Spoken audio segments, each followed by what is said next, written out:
দ্রুত সুস্থ করে দিক আল্লাহ। যারা জেলখানা আছে তাদের দ্রুত মুক্তি কামনা করছি।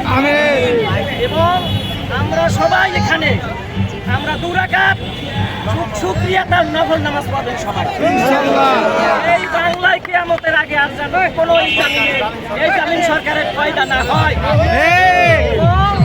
আমাদের দেশে এখন সবাই সম্মিলিতভাবে কাঁধে কাঁধ রেখে আমরা সমাজ এবং পরিবার সমাজ রাষ্ট্র পরিচালিত করবে ইনশাআল্লাহ।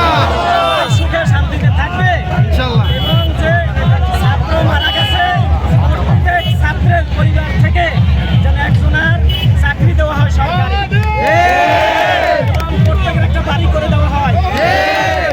মুক্তিযোদ্ধা, এরা মুক্তিযোদ্ধা, এই 24-এর মুক্তিযোদ্ধা, এই মুক্তিযোদ্ধার যেন ভাতা দেওয়া হয়।